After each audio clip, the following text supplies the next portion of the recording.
Cash Cow back on another video, guys. Today we're gonna do a different topic. No comic stock spotlight, no none of that. It's more of a comic info 101 type video, right? Today I want to explain how you should, and this is preference. Say that again. This is a preference. This is how you should build your comic book collection like a GM. So think of how a GM thinks with your favorite sports team. So you have and how I divide it into four sections. You have your injured reserve players, players that are hurt. You have your dollar bin type players, the ones that, fill in the roster spots. And, you have your, what is the third one? The third one is like your star, your superstar. Like, they're good, but they're not a franchise or a Hall of Fame player. Like, they'll have a few seasons where they on fire. They may make up 2 or 3 All-Star games or 2 or 3 Pro Bowls or something like that. And they'll be good, but they won't be good enough to be elite.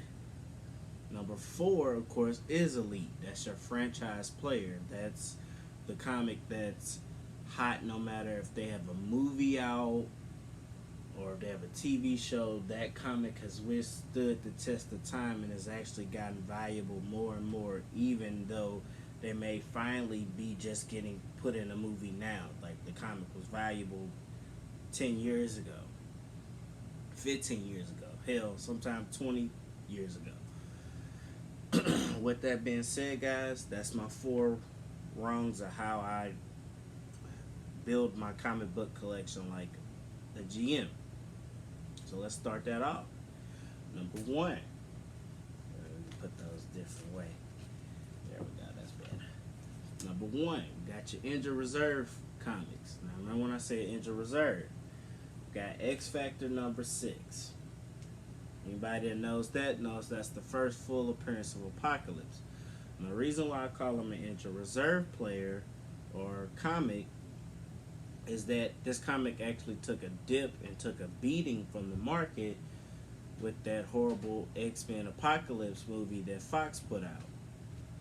So it has the potential to grow into a superstar or a franchise player one day.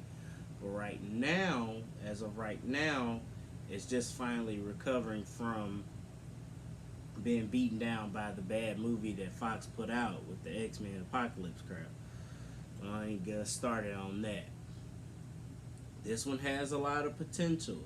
It just needs time to heal and mend itself, and it's starting to get there. Excuse me.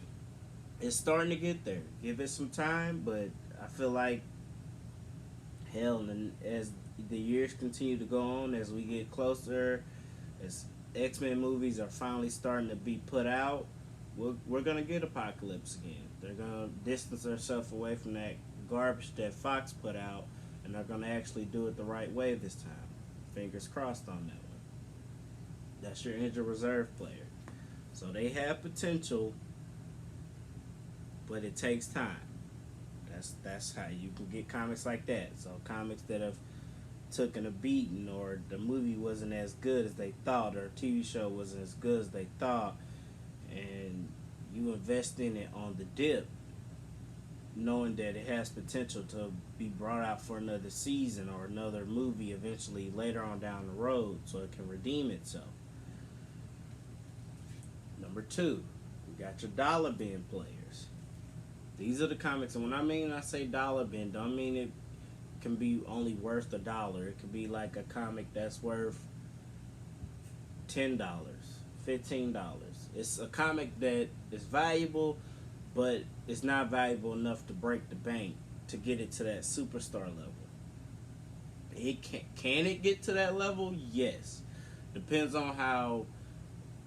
If it's a first appearance, it depends on how that character does once it's on the screen, or if it it's a later on appearance of the character as far as like this, because this is the second appearance of Sabretooth, being that the first appearance is so expensive. If that one continues to get to the realm of being too expensive, people are going to go after the next appearance, which would be the second appearance, guys. So it can upgrade itself. It just, as with any of these, it takes time. So you have to be willing to sit and wait on these. These are dollar bins. These are the ones that you see often sold, but not sold for that much. But one day they can become very valuable. Alright? Number 3. We got your superstar or star. These are the comics that are valuable to an extent. Like, this is Incredible Hulk number 340. It's a comic that's continued to steadily, slowly gain value over time, and you know that as it continues to go further on, it's going to become more and more valuable. Will it reach the level of Amazing Spider-Man number 1? I highly doubt it. Can it reach the level of maybe a low grade first appearance of Sabretooth? Yes. Absolutely. This is one that is like, it's dependable, it'll always be there, and you can count on it. Alright? And last one but not least, guys. This is your franchise player. This is a comic that even after the character is killed off, or the character is not appearing anymore, or hasn't appeared yet, this comic is that much valuable. It's valuable. Like the character is valuable. So this will always maintain its value. Even though we know Iron Man has been killed off in the MCU, we'll see. They can bring characters back. You know that this is not going anywhere. This will always be a $300 to $400 to $500 comic book, maybe even more depending on the grade of it. All right, that's your franchise player. So that's the ones that really take your collection to another level. That's the ones that really put the stamp on your collection and make it 10 times more valuable than what it is already. Now, with that being said, the first 3 rung of comic books can, and they have the potential to become franchise players. Will they? Who knows? But this one will always maintain its value.